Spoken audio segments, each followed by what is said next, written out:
Hello everyone, welcome back to HP weekly current affair classes. तो class को शुरू करते हैं पिछली क्लास के रिवीजन से। पिछली क्लास में हमने फर्स्ट टॉपिक में था लीगलाइजिंग कैनबिस इन हिमाचल प्रदेश। हिमाचल प्रदेश की गवर्नमेंट प्लान कर रही है कि वो कैनबिस को लीगलाइज करेगी और उसमें जो फर्स्ट स्टेट, जो इंडिया की फर्स्ट स्टेट है जहाँ पे जो कैनबिस है वो लीगलाइज हो गया है, वो है आपकी उत्तराखंड। नेक्स्ट सेकेंड टॉपिक में हमने पढ़ा था Indian institute of advance study के बारे में। Indian institute of advance study जब स्टार्टिंग में उसकी हिस्ट्री में था कि वो जो सबसे पहले वायसराय लॉज था। देन उसके बाद जो 1947 में जब इंडिपेंडेंस मिली तो फिर वो राष्ट्रपति निवास बना और उसके बाद 1947 के बाद जो 1965 में वो Indian institute of advance study जो है वो बना। और ये जो Indian institute of advance study है अब जो है मिनिस्ट्री ऑफ एजुकेशन के अंडर है। तो अभी करंटली जो Indian institute of advance study आपका एक रिसर्च सेंटर है और वो शिमला में है। Next is my CM my pride initiative, जिसमें जो है क्यूआर कोड स्कैन करना है सिटीजन को और फिर जो सीएम के साथ जो भी फोटो ली होगी वो आपके फोन में डाउनलोड हो जाएगी। नेक्स्ट हमने पढ़ा था कुल्लू के पेंटर थे दीप धनंजय सिंह, जिनकी जो न्यूयॉर्क में क्लियो आर्ट फेस्टिवल हुआ और वहाँ पे जो उनके जो पेंटिंग्स को जो वहाँ पे डिस्प्ले की गई। नेक्स्ट हमने पढ़ा था बेंटनी कास्टल के बारे में। तो जो बेंटनी कास्टल था वो स्टार्टिंग में एक कॉटेज था और वो स्टार्टिंग में जो कॉटेज था वो था कैप्टन ए गॉर्डन का। जब स्टार्टिंग में वो कॉटेज था तो उसके बाद जो 1880 में उसकी कंस्ट्रक्शन का काम चला और वो कॉटेज को तोड़ के वहाँ पे बेंटनी कास्टल बनाया गया। और जो बेंटनी कास्टल है वो कौन से स्टाइल में बना है, किसने उसे डिज़ाइन करा था, तो उसके बारे में हमने पढ़ा था कि उसको डिज़ाइन करा था टैग कूपर ने और ये है mock Tudor style. Mock Tudor style.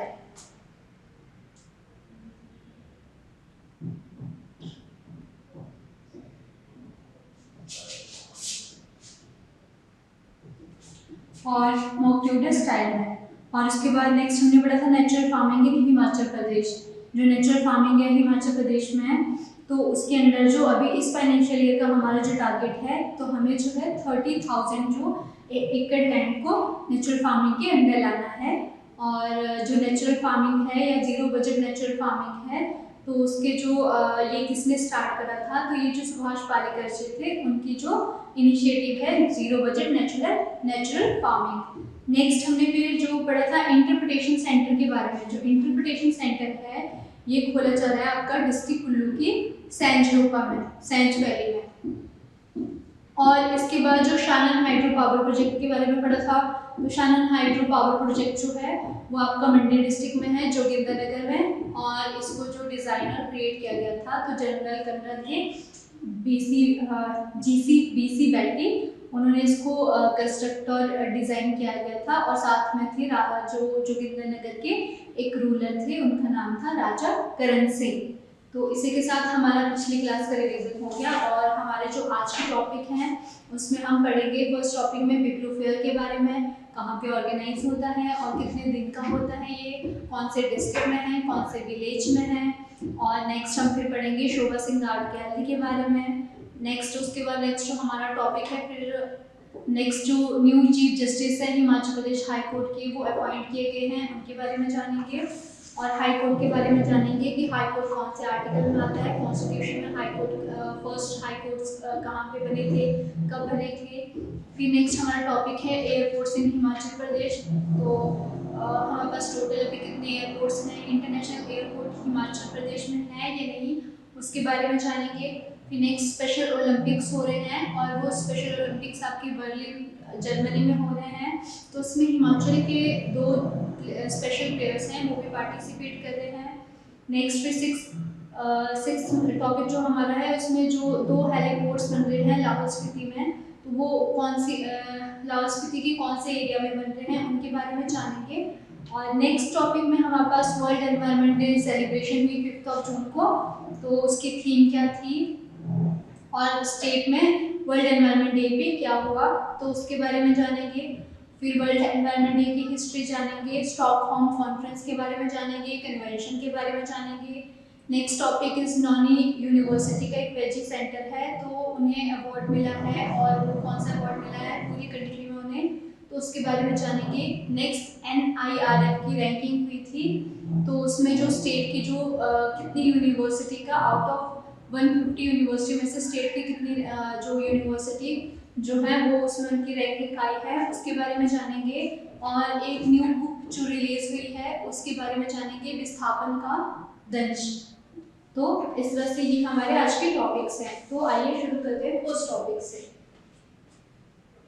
3 day Piplu fair inaugurated. तो अभी 3 डे हाल ही में जो है 3 डे पिपलू फेयर इनॉग्रेट हुआ, और ये जो 3 डे पिपलू फेयर है ये आपका डिस्ट्रिक्ट ऊना में सेलिब्रेट किया गया। अब जो ये 3 डे पिपलू फेयर है ये ऊना डिस्ट्रिक्ट में कहाँ सेलिब्रेट किया गया और ये क्यों सेलिब्रेट किया जाता है और कौन से ओकेजन पे ये सेलिब्रेट किया जाता है। तो ये जो 3 डे पिपलू फेयर है ये आपका निर्जला एकादशी उसके ओकेजन पे हर साल सेलिब्रेट किया जाता है, और इसमें जो जिन देवता की पूजा की जाती है, जिनके लिए इसमें श्रद्धा दिखाई जाती है, तो वो आपके नरसिंह देवता होते हैं, उनके लिए श्रद्धा दिखाई जाती है। और ये आपके ठाकुर द्वारा टेम्पल 16 सिंगी धार पे आपका एक ठाकुर द्वारा टेम्पल है, तो वहाँ पे नरसिंह देवता की पूजा की जाती है और निर्जला एकादशी पे। और पिपलू विलेज में होता है ये टेम्पल पिपलू विलेज में है, और पिपलू विलेज आपका बंगाना तहसील ऊना डिस्ट्रिक्ट में है, और ये कुटलैहर असेंबली में आता है। इन केस क्वेश्चन आया कि आपका जो पिपलू फेयर है वो कौन सी असेंबली में होता है, तो वो कुटलैहर असेंबली में आता है। नेक्स्ट इसमें कौन कौन सी जो डिस्ट्रिक्ट के डिवोटीज ने पार्टिसिपेट करा, तो इसमें ऊना डिस्ट्रिक्ट के, बिलासपुर डिस्ट्रिक्ट के, हमीरपुर डिस्ट्रिक्ट के और कांगड़ा डिस्ट्रिक्ट के डिवोटीज ने पार्टिसिपेट किया।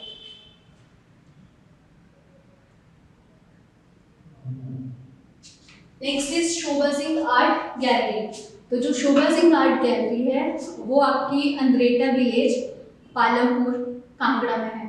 तो शोभा सिंह आर्ट गैलरी से रिलेटेड हमारे पास क्या है कि अभी हाल ही में कांगड़ा डिस्ट्रिक्ट ने जो विजिट करा था शोभा सिंह आर्ट गैलरी को, तो शोभा सिंह आर्ट गैलरी के बारे में फर्स्टली हम जानेंगे कि हु इज शोभा सिंह। जो शोभा सिंह थे उनका बर्थ जो 19 गुरदासपुर पंजाब में हुआ था, और श्री हरगोबिंदपुर में जो इनका बर्थ हुआ था, और ये काफ़ी अच्छे जो एक रिनॉन पेंटर थे।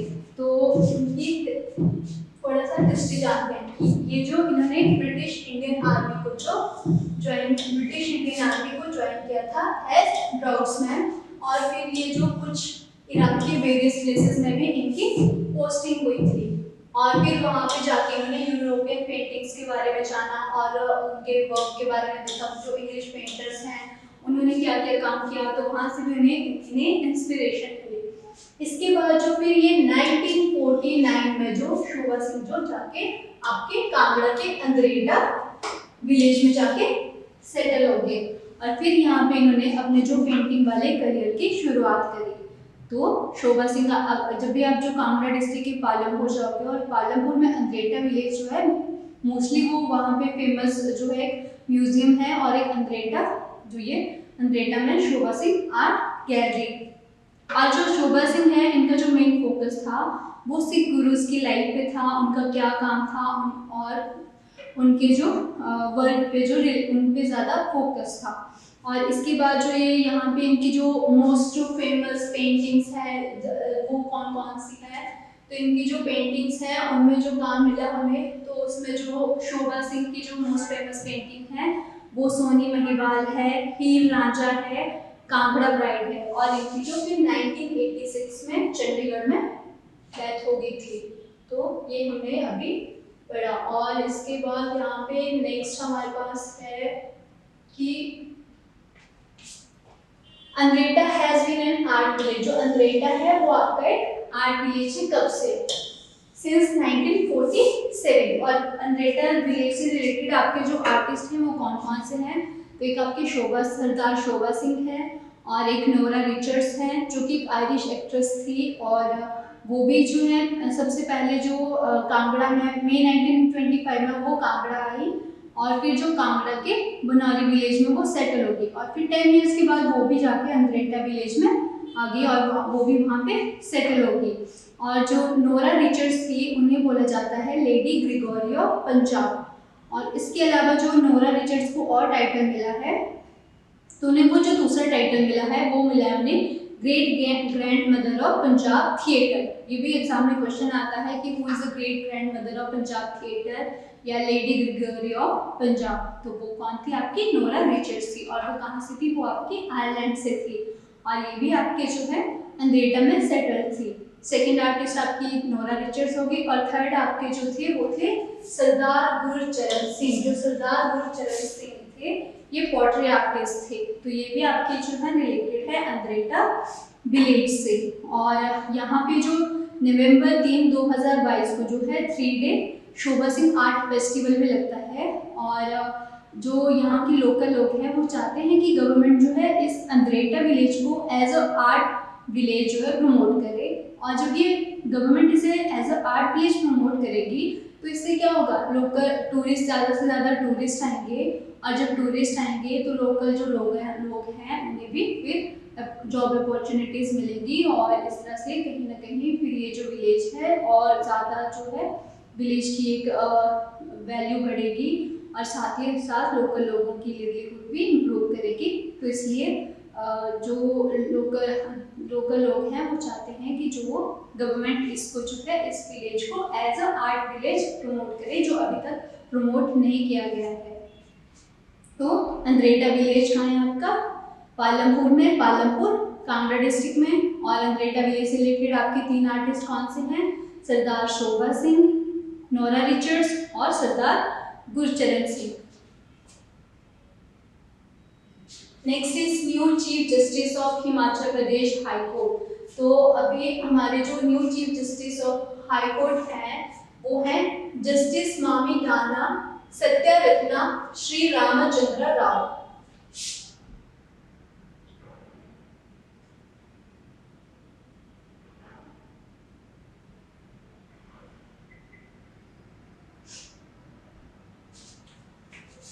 जस्टिस मामिकाना सत्यरत्ना श्री रामचंद्र राव। तो ये जो है हमारे हिमाचल प्रदेश के न्यू जो चीफ जस्टिस हैं हाई कोर्ट के। और ये हिमाचल प्रदेश हाई कोर्ट के कौन से चीफ जस्टिस हैं? तो ये है आपके 28 चीफ जस्टिस। और इसके बाद जो इनको ओथ किसने दिलाई? तो इनको ओथ जो दिलाई गई वो दिलाई गई बाय गवर्नर शिव प्रताप शुक्ला जी। और ये जो शिव प्रताप शुक्ला जी हैं ये हमारे 29th गवर्नर हैं हिमाचल प्रदेश के। और इसके बाद जो हाई कोर्ट हैं ये जो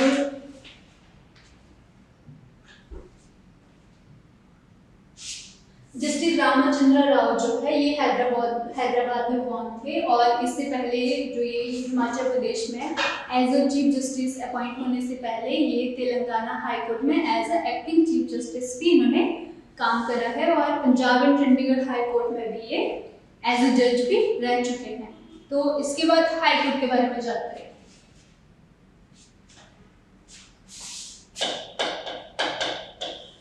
हाई कोर्ट, तो हाई कोर्ट आपके जो है वो आता है पार्ट 6 में। और हाई कोर्ट आपके जो आर्टिकल आते हैं ये आर्टिकल आपका हाई कोर्ट से रिलेटेड जो आर्टिकल्स हैं वो हैं आपके 214 से 231। आर्टिकल 214 से 231 is related to high court. तो सबसे पहले जो है हमारे पास 3 हाई कोर्ट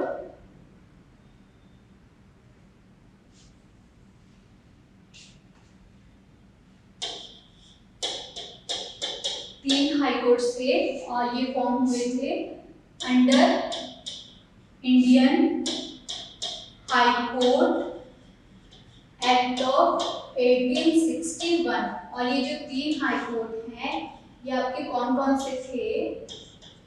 तो ये था आपका कैलकटा,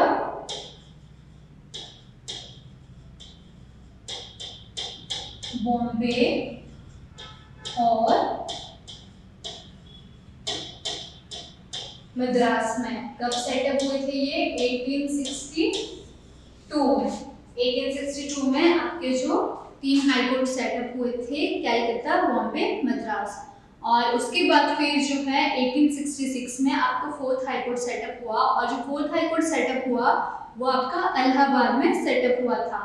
और जो आपके हाई कोर्ट है वो पार्ट 6 में आते हैं। और आपको ये आर्टिकल याद रखना है कि 214 से 231 और 3 हाई कोर्ट सेटअप हुए थे बॉम्बे, कलकत्ता और मद्रास। और जो 4th हाई कोर्ट है वो आपका सेटअप हुआ था 1866 में। और 1866 में वो कहाँ पे सेटअप हुआ था, तो वो आपका सेटअप हुआ था इलाहाबाद में। और इसके बाद जो अभी हमारे पास टोटल इंडिया में 25 हाई कोर्ट्स हैं, जिसमें से 3 हाई कोर्ट्स हैं जिनकी जो जुरिस्डिक्शन है वो मोर देन 1 स्टेट्स है। और इसके बाद हमारे पास टोटल 8 यूनियन टेरिटरीज हैं और उन 8 यूनियन टेरिटरीज में से जो आपकी दिल्ली है, दिल्ली सिर्फ इकलौती ओनली यूनियन टेरिटरी है जिसके पास जो है आपका खुद का एक सेपरेट जो है हाई कोर्ट है, और वो 1966 से दिल्ली के पास खुद का एक सेपरेट हाई कोर्ट है। इसके बाद जो हाई कोर्ट जज हैं वो कौन से आर्टिकल में आते हैं हाई कोर्ट जज के अपॉइंटमेंट, तो आर्टिकल 270। जो कॉन्स्टिट्यूशन है, कॉन्स्टिट्यूशन में जो हाई कोर्ट है बोला गया था कि हर एक हाई कोर्ट, हर एक स्टेट के पास जो है उसका खुद का हाई कोर्ट होना चाहिए। But by 7th constitutional amendment है 1956, तो उसमें बोला गया कि एक कॉमन हाई कोर्ट भी हो सकता है 2 या उससे ज़्यादा स्टेट्स का या यूनियन टेरिटरीज का। तो जैसे कि आपका जो चंडीगढ़ में पंजाब और हरियाणा का एक ही हाई कोर्ट है, और उसके बाद आपका जो लद्दाख यूनियन टेरिटरी है और जम्मू कश्मीर यूनियन टेरिटरी है, तो उनका भी एक सिंगल हाई कोर्ट है, दोनों का कॉमन हाई कोर्ट है। और ये जो प्रोविजन था ये bye 7th constitutional amendment act 1956 था। इसके बाद जो हाई कोर्ट के जजेस हैं और जज होते हैं या ये चीफ जस्टिस हो गए, तो इनकी जो अपॉइंटमेंट है, ट्रांसफर है और रेजिग्नेशन है, तो ये किसको दिए जाते हैं, तो इनकी अपॉइंटमेंट, रेजिग्नेशन और ट्रांसफर ये तीनों प्रेसिडेंट से रिलेटेड है। प्रेसिडेंट ही इनकी अपॉइंटमेंट करवाते हैं, प्रेसिडेंट इनकी ट्रांसफर करवाते हैं और प्रेसिडेंट को ही अपना रेजिग्नेशन देते हैं। और सिर्फ गवर्नर का रोल कहाँ आता है, तो गवर्नर का रोल आता है ओथ में। और इसके बाद हिमाचल प्रदेश हाई कोर्ट की हिस्ट्री के बारे में जानेंगे। तो जो हिमाचल प्रदेश हाई कोर्ट है वो फॉर्म हुआ था 1971 में। जो हिमाचल प्रदेश फॉर्म हुआ था 1971 में, तो इसके जो फर्स्ट चीफ जस्टिस थे तो वो थे जस्टिस मिर्जा हमीदुल्ला बेग। और इसके बाद जो फर्स्ट वुमेन चीफ जस्टिस है हिमाचल प्रदेश हाई कोर्ट की, तो वो है मिसेस लीला सेठ। और जो मिसेस लीला सेठ है हिमाचल प्रदेश हाई कोर्ट की फर्स्ट वुमेन चीफ जस्टिस बनी थी 5 अगस्त 1991 को। तो ये भी आपको, ये पॉइंट्स भी आपको याद रखने हैं।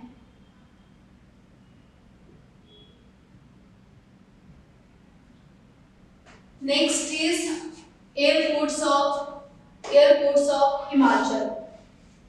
तो अभी एलायंस एयर ने डिसाइड करा है कि वो जो एक एडिशनल डायरेक्ट फ्लाइट लगाएंगे कहाँ से, between Delhi to Kullu from June 7 to October 28। तो about airports of Himachal Pradesh, तो हिमाचल प्रदेश में हमारे पास कितने ऑपरेशनल एयरपोर्ट्स हैं, तो हमारे पास 3 ऑपरेशनल एयरपोर्ट्स हैं। उसमें आपका कुल्लू डिस्ट्रिक्ट में है, एक आपका शिमला डिस्ट्रिक्ट में है और एक आपका कांगड़ा डिस्ट्रिक्ट में है। और इंटरनेशनल एयरपोर्ट अभी हिमाचल के पास नहीं है, बट एक प्रपोज इंटरनेशनल एयरपोर्ट की बात चली है, प्लान है, और वो बनेगा आपका डिस्ट्रिक्ट मंडी में, नागचला में। हमारे पास जो है Himachal Pradesh has 3 operational airports and 1 propose international airport. Jubbarhatti airport कब बना था आपका 24 मई 1987। Shimla district, Bhuntar airport Kullu district, Gaggal airport ये आपका जो है कांगड़ा डिस्ट्रिक्ट में है, और ये कब बना था 20 दिसंबर 1989 को।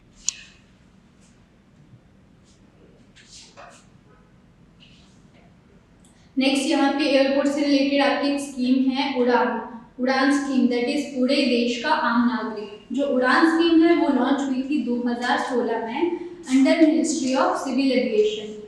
और जो उड़ान स्कीम है इसमें क्या इसमें इसका मेन पर्पस क्या था कि जो भी आपके जो कॉमन पीपल हैं वो एयर ट्रेवल को जो है अफोर्ड कर पाए, इसलिए उड़ान स्कीम को लॉन्च किया गया था। और कहीं ना कहीं जो हिमाचल या इंडिया के जो भी रीजनल और रूरल एरियाज हैं तो वो भी जो है उनको भी एयर कनेक्टिविटी मिले, तो इसलिए भी जो है उड़ान स्कीम का एक ये भी इनिशिएटिव मोटिव है कि वो जो रूरल और रीजनल एरिया की एयर कनेक्टिविटी को भी प्रमोट करे। तो इसलिए भी उड़ान स्कीम को जो है वो लाया गया था और ये कब लॉन्च हुई थी 2016 में under ministry of civil aviation.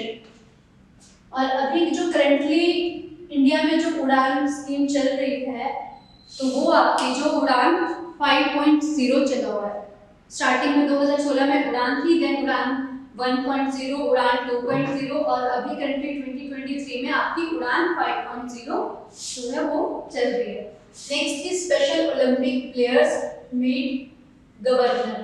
तो जो स्पेशल ओलंपिक प्लेयर्स हैं, जो स्पेशल ओलंपिक प्लेयर्स हैं वो पर्सन होते हैं पर्सन विद इंटेलेक्चुअल प्रॉपर्टीज, या जो बोल सकते हैं हम उन्हें दिव्यांग पर्सन जो हैं वो उनके लिए स्पेशल ओलंपिक होता है। तो अभी जो ये स्पेशल ओलंपिक है ये हाल ही में आपका जो है बर्लिन जर्मनी में हम जो है स्पेशल ओलंपिक ऑर्गेनाइज हो रहे हैं और इसमें जो हमारे हिमाचल प्रदेश के 2 स्पेशल प्लेयर्स जो पार्टिसिपेट कर रहे हैं तो वो है आपके Avinash Kaundal 23 years, he is a basketball player, and next is volleyball player सूरज चौहान। तो अविनाश कौंडल और सूरज चौहान जो है एक बास्केटबॉल प्लेयर है और एक वॉलीबॉल प्लेयर है। तो जो स्पेशल ओलंपिक्स हो रहे हैं 2023 में बर्लिन जर्मनी में फ्रॉम जून 17 टू जून 25, तो ये वहां पे पार्टिसिपेट कर रहे हैं। Next is 2 heliports in Lahaul and Spiti. तो लाहौल एंड स्पीति में जो है आपके 2 हेलीपोर्ट्स जो हैं वो कंस्ट्रक्ट किए जाएंगे और ये लाहौल स्पीति में एग्जाम पॉइंट ऑफ व्यू से हमारे लिए इम्पोर्टेंट है कि ये 2 हेलीपोर्ट्स जो लाहौल स्पीति में कंस्ट्रक्ट हो रहे हैं ये कहाँ पे होते हैं। तो फर्स्ट आपका जिस्पा वैली में हो रहा है, जो जिस्पा वैली है वो जिस्पा प्लेस पे हो रहा है और जिस्पा आपका लाहौल वैली में है। और सेकंड जो आपका हो रहा है वो सेकंड हेलीपोर्ट जो रंगरीक में बन रहा है और रंगरीक आपका स्पीति वैली में है। जिस्पा इन लाहौल वैली और second is Rangrik in Spiti valley. अगर इन केस वैसे ये इम्पोर्टेंट नहीं पूछा जा सकता बट फिर भी आप याद रख लेना कि जिस्पा में 8 फिगर लैंड और जो आपका 10 फिगर लैंड होगा आपका रंगरीक में। तो यहाँ पे यही इम्पोर्टेंट है कि 2 हेलीपोर्ट जो कंस्ट्रक्ट हो रहे हैं लाहौल स्पीति में, लाहौल स्पीति डिस्ट्रिक्ट में। लाहौल स्पीति डिस्ट्रिक्ट में कहाँ हो रहे हैं तो जिस्पा, लाहौल वैली, रंगरीक, स्पीति वैली।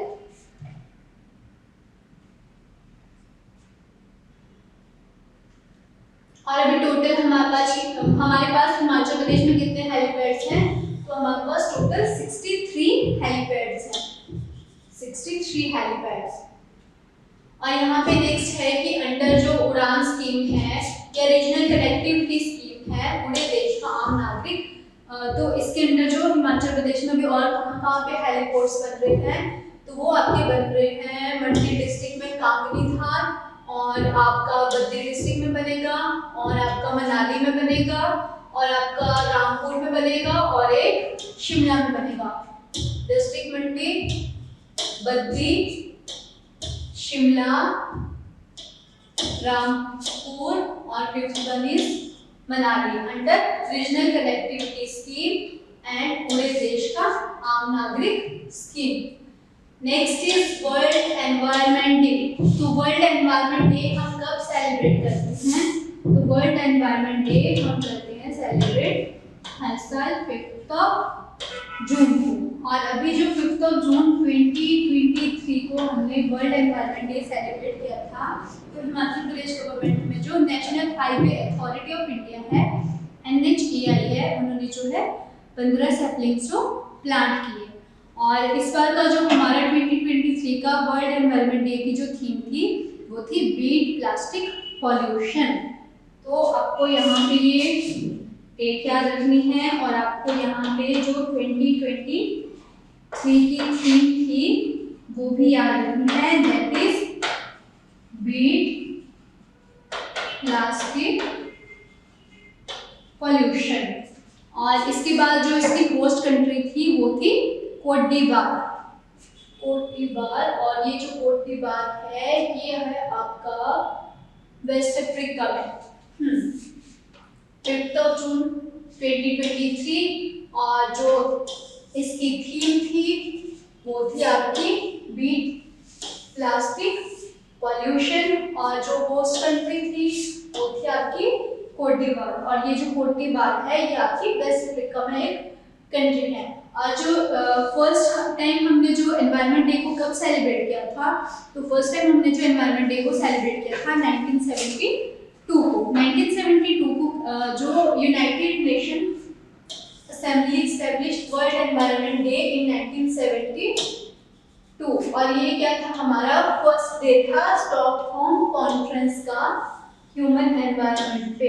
तो जो आपकी स्टॉकहोम कॉन्फ्रेंस है वो आपकी 1972 में हुई, और ये किस पे थी, ह्यूमन एनवायरनमेंट पे थी। और ये जो स्टॉकहोम कॉन्फ्रेंस थी ये फर्स्ट ग्लोबल कॉन्फ्रेंस थी प्लेनेटरी एनवायरनमेंट और नेचुरल रिसोर्सेज पे।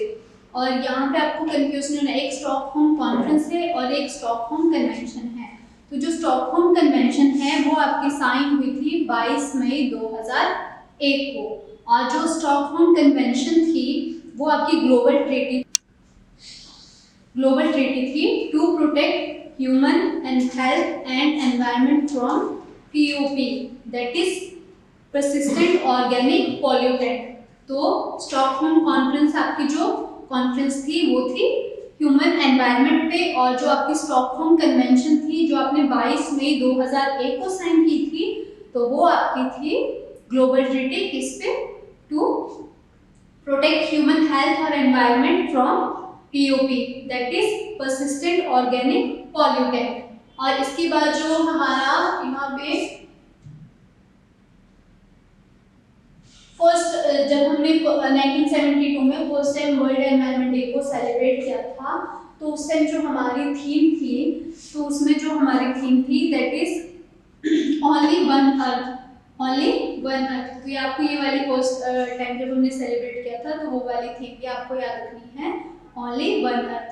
और इसके बाद जो यहाँ पे next is national highway authority of India, जिन्होंने अभी 2023 में 1500 जो प्लांट सैपलिंग जो है प्लांट करे। तो ये कब फॉर्म हुआ था, national highway authority of India was set up under national highway authority of India act 1988। This is important. और ये किस मिनिस्ट्री के अंडर आता है, तो it comes under ministry of road transport and highways. और अभी जो हमारे पास प्रेजेंट में टोटल 19 नेशनल हाईवेज हैं। और इसके बाद नेक्स्ट हमारे पास टॉपिक है Nauni university veggie centre waste in country. तो जो आपकी doctor Yashwant Singh Parmar university of horticulture and forestry है नॉनी सोलन में, तो ये जो इसको अवार्ड मिला है that is best research centre on vegetable crops. तो इनका जो वेजिटेबल सेंटर है उसको अवार्ड मिला best research centre on vegetable crops 2022।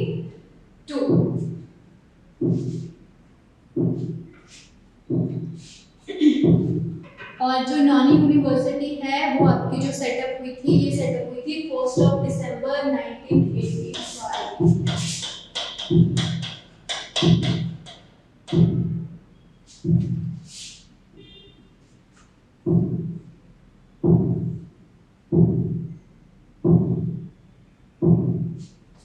Noni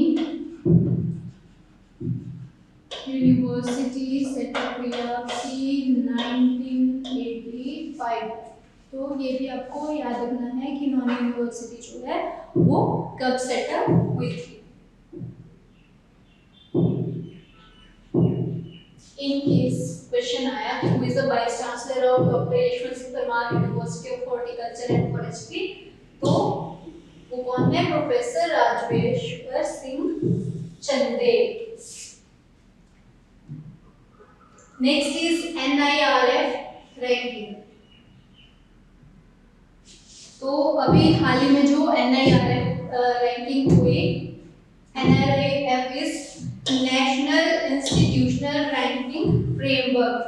जो NIRF रैंकिंग है ये कौन इनको निकालता है या पब्लिश करता है? तो जो NIRF रैंकिंग है ये जो है बाय मिनिस्ट्री ऑफ एजुकेशन जो है इसको पब्लिश करती है, और इसमें जो है only 3 institution from the state could make it to the top 150। जो टॉप 150 में हमारे हिमाचल प्रदेश की कितनी यूनिवर्सिटी आई हैं? तो हमारे हिमाचल प्रदेश की जो यूनिवर्सिटी है सिर्फ 3 यूनिवर्सिटीज आई हैं। वो कौन कौन सी हैं? एक IIT मंडी है, उसका 33rd रैंक है, और एक आपका IIM सिरमौर है, और उसके बाद जो आपका एक शूलिनी यूनिवर्सिटी है। तो Indian institute of technology Mandi, Indian institute of management Sirmaur और शूलिनी यूनिवर्सिटी जो है आपकी वो टॉप 150 में आई है, और जिसमें IIT मंडी जो है 33rd रैंक पे है, और जो आपका IIM सिरमौर है और आपका जो शूलिनी यूनिवर्सिटी है उनका रैंक जो है 101 से 150 के बीच में है। Next is new book release. तो आपकी अभी जो है न्यू बुक रिलीज हुई है, ये बुक का नाम है विस्थापन का दंश। विस्थापन का दंश। तो ये जो बुक है ये इसके जो राइटर हैं ये हैं mister Sanjay Dhiman. The book is written by doctor Sanjay Dhiman, और बुक का नाम क्या है? बुक का नाम है विस्थापन का दंश। तो ये बुक जो मेनली उन लोगों के ऊपर है जो यहाँ पे जिन लोगों को जो है डिस्प्लेस किया गया था आफ्टर एक्विजिशन। जब भी जो रोड कंस्ट्रक्शन हुई, 2 लेन से 4 लेन बनाने की कोशिश बनाया गया, और उसके बाद जो डैम वगैरह बनाए गए, और कोई भी बड़ा जो गवर्नमेंट प्रोजेक्ट बनाया गया, अभी जैसे इंटरनेशनल मंडी एयरपोर्ट बनेगा मंडी में, तो फिर वहाँ से जो लोगों को डिस्प्लेस किया जाएगा, तो उससे रिलेटेड जो है ये बुक जो है बनाई गई है विस्थापन का दंश। तो इसमें बताया गया है कि किस तरह से जो लोग हैं जिनको डिस्प्लेस किया गया, तो आफ्टर डिस्प्लेसमेंट उनको उनका जो फंडिंग या उनको जो मनी है वो मिली कि नहीं मिली डिस्प्लेसमेंट के बाद, और उनको अच्छी जगह रिहेबिलिटेट किया गया कि नहीं किया गया, और उससे रिलेटेड है ये। जैसे कि इसका एग्जांपल है हमारे पास बिलासपुर का, जो बिलासपुर में भाखड़ा डैम था। तो भाखड़ा डैम जब बना था 1955 में, उसका जो 1955 में उसकी कंस्ट्रक्शन के लिए जो है वो तैयार शिलान्यास किया था पंडित जवाहरलाल नेहरू जी ने, और वो 1963 में बनके तैयार हुआ था। जब भाखड़ा डैम बना था सतलुज नदी पे, तो टोटल कम से कम जो बिलासपुर डिस्ट्रिक्ट के कितने गांव जो डूबे थे पानी में, तो वो 256 गांव डूबे थे, और जो 256 गांव के लोग हैं उतने ज़्यादा लोग जो उनका फर्टाइल रीजन था, उनके घर थे, सब कुछ डूब गया। तो फिर उसके बाद उनको वहाँ से डिस्प्लेस किसी न्यू प्लेस पे किया गया। न्यू प्लेस पे वो अच्छे से सेटल हुए कि नहीं हुए, सेम जो पहले वो अच्छी लाइफ जी रहे थे या उसके बाद वो अच्छी लाइफ जी रहे थे, तो ज़रूरी नहीं है कि मैक्सिमम लोगों को ही जो है अच्छी लाइफ मिले या उसके बाद वो अच्छे से सेटल हो गए। तो उससे रिलेटेड इस बुक में बताया गया है कि उन्हें जो है कौन कौन सी हार्डशिप को फेस करना पड़ा लोगों को, face by the people displaced after acquisition of their immovable properties for various development projects. Immovable properties में आपके लैंड आते हैं, ऐसी प्रॉपर्टीज जिनको जो है आप मूव नहीं कर सकते, जो वहीं पे रहती है। जैसे लैंड आ गया, तो लैंड आपका एक इमूवेबल प्रॉपर्टी है। और अभी जो Sanjay Dhiman presently deputy commissioner हैं आपके राजा का तालाब इन फतेहपुर कांगड़ा में, और इसमें जो मैक्सिमम कौन कौन से एरियाज पे फोकस किया गया है कि कहाँ के लोगों पे इफेक्ट पड़ा। तो जैसे कि पौंग डैम आपका जो कांगड़ा डिस्ट्रिक्ट में है, हाईवे वाइडनिंग से लोगों के लाइफ पे क्या इफेक्ट पड़ा, और अभी जो मंडी डिस्ट्रिक्ट में एयरपोर्ट प्रोजेक्ट्स बनेंगे या उससे पहले आपकी कुल्लू में बना है, शिमला में बना है, तो उससे भी जो लोगों इन प्रोजेक्ट से जो लोगों की लाइफ पे क्या इफेक्ट पड़ा, तो उस बुक में आपको ये सब बताया गया है विस्थापन का दंश में। तो इसी के साथ हमारी आज की क्लास खत्म होती है। थैंक यू, मिलते हैं नेक्स्ट क्लास में।